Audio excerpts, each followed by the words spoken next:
Hi hello नमस्ते, मी Swati सांगोरे YouTube चॅनलवर तुम्हा सगळ्यांचं अगदी मनापासून स्वागत करते। तर चला, तुमचा सुद्धा खूप वेळ घेणार नाही मी, तर झटपट अशी आपण रेसिपीला सुरुवात करूया। इथे मी बासमती तांदूळ घेतलेला आहे। तुम्ही बासमतीच्या ऐवजी जो कोणताही तांदूळ खात असाल तो घेतला तरी काही हरकत नाही। तुम्ही या ठिकाणी रेशनचा तांदूळ वापरला तरी चालणार आहे। तर पहा, इथे मी 1 वाटी भरून तांदूळ घेतलेला आहे। तर आपल्याला 2 पाण्याने हा तांदूळ स्वच्छ धुवून घ्यायचा आहे। तर इथे पाहू शकता मी 2 पाण्याने तांदूळ स्वच्छ धुवून घेतलेला आहे। त्यानंतर आपल्याला तांदूळ बुडेल इतकं वरती पाणी घालायचं आहे आणि 2 तासासाठी आपल्याला हा तांदूळ भिजत ठेवायचा आहे। तर इथे मी 2 तासासाठी तांदूळ भिजत ठेवते। तर इथे पाहू शकता तुम्ही 2 तास झालेले आहे। तर आपण 2 तासानंतर पाण्यामधले सगळे तांदूळ काढून घेऊया आणि आपल्याला इथे एक मिक्सरचं भांडं घ्यायचं आहे आणि मिक्सरच्या भांड्यामध्ये ते सगळे तांदूळ घ्यायचे आहेत। तोपर्यंत तुम्ही माझ्या चॅनलवर नवीन आला असेल तर प्लीज माझ्या चॅनलला एक सबस्क्राईब करायला विसरू नका। नवीन यूट्यूबरसाठी तुमचं एक सबस्क्राईब खूप लाख मोलाचं आहे। तर एका मिक्सरच्या भांड्यामध्ये सगळे तांदूळ घेतल्यानंतर आपल्याला 1 बटाटा उकडलेला त्यामध्ये घालायचा आहे आणि मिक्सरला याची बारीक पेस्ट तयार करून घ्यायची आहे। तर इथे पाहू शकता तुम्ही मी बारीक एकदम पेस्ट अशी तयार केलेली आहे। थोडीशी आपली रवाळ अशी ही तांदळाची पेस्ट आपल्याला ठेवायची आहे। तर इथे मी एका भांड्यामध्ये ही सगळी पेस्ट काढून घेते। एकदम वेगळी आहे, पावसाळ्यामध्ये एकदा तरी ही रेसिपी तुम्ही करून खावी, अगदी भन्नाट चवीची होते। तर एका भांड्यामध्ये सगळी पेस्ट काढून घेतल्यानंतर त्यामध्ये आपल्याला छोटा चमचा 1.5 चमचा आपल्याला जिरे घालायचे आहेत। त्यानंतर इथे मी 3 मिरच्या बारीक कट करून घेतल्या होत्या।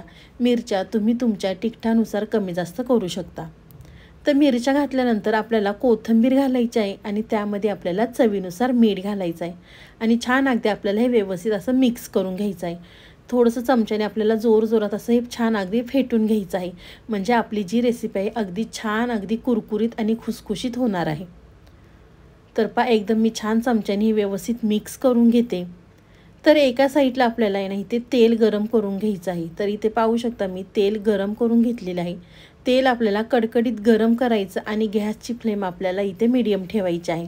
त्यानंतर आपल्याला तांदळाची एक भजी तेलामध्ये सोडायची आहे।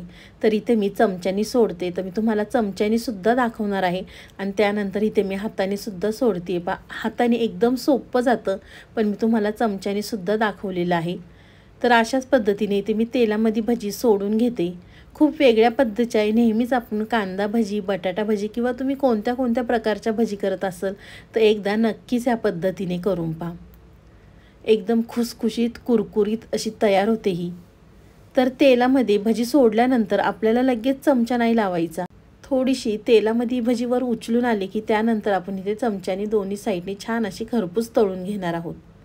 अजूनसुद्धा तुम्ही माझ्या चॅनलला सबस्क्राईब केलं नसेल तर प्लीज एक सबस्क्राईब माझ्यासाठी नक्कीच करा। नवीन यूट्यूबरसाठी एक सबस्क्राईब खूप प्रेरणा देतं आणि खूप उत्साह वाटतं की बाबा तुम्ही एक सबस्क्राईबसुद्धा केलं आणि छान कमेंटसुद्धा केल्या, तर वाचायलासुद्धा कमेंट खूप छान वाटतात मला। तर चला, व्हिडिओ इथपर्यंत पाहिलाच आहे आणि अजूनसुद्धा कमेंट केली नसेल तर प्लीज एक कमेंट नक्कीच करा। तर इथे पाहू शकता तुम्ही मी छान अगदी दोन्ही साईडनी सुद्धा खरपूस अशी भजी तळून घेतलेली आहे। तर इथे आपण एका प्लेटमध्ये काढून घेणार आहोत आणि अशाच पद्धतीने इथे मी दुसरीसुद्धा भजी सोडणार आहे तेलामध्ये। किती रंगसुद्धा भजींना किती सुंदर आलेला आहे आणि तेलसुद्धा खूप जास्त लागत नाही, अगदी कमी तेलामध्ये ही भजी छान अगदी खरपूस होतात। तर इथे पाहू शकता दुसरीसुद्धा भजी मी तेलामध्ये सोडलेली आहे। तर यामध्ये आपण सोड्याचा सुद्धा कुठे वापर केलेला नाही आहे, तरी आपली भजी खाण्यासाठी अगदी खुसखुशीत तयार होतात। कुठेसुद्धा इथे मी सोडा किंवा तेलाचा सुद्धा वापर केलेला नाही आहे। तर दुसरी भजी आपण तेलामध्ये सोडल्यानंतर तीसुद्धा आपल्याला दोन्ही साईडनी छान अगदी व्यवस्थित आपल्याला खरपूस तळून घ्यायची आहे। आपल्या चॅनलवर भरपूर अशा मी रेसिपी अपलोड केलेल्या आहेत, त्यासुद्धा अगदी कमी साहित्यामध्ये आणि घरगुती पद्धतीच्या। ते सुद्धा व्हिडिओ तुम्ही पाहिले नसतील तर एकदा नक्कीच जाऊन पहा। तर इथे पाहू शकता तुम्ही दोन्ही साईडनी सुद्धा ही भजी मी अगदी खरपूस अशी तळून घेतलेली आहे आणि अशाच पद्धतीने इथे मी सगळी भजी करून घेणार आहे। सगळी भजी इथे मी एका प्लेटमध्ये काढून घेतलेली आहे। तुम्ही टोमॅटो सॉस संग किंवा नारळाच्या चटणी संग सुद्धा ही भजी खाऊ शकता। मी पुढच्या व्हिडिओमध्ये तुम्हाला पूर्ण चटणीसोबत आणि ह्या भज्यांसोबत व्हिडिओ अपलोड करीन। तर तुम्हाला ही माझी आजची रेसिपी कशी वाटली ती मला नक्कीच कमेंट बॉक्समध्ये कळवा. व्हिडिओ आवडला तर व्हिडिओला लाईक, कमेंट, सबस्क्राईब करायला विसरू नका. तर चला पुन्हा भेटूया असाच एक छानसा व्हिडिओ घेऊन.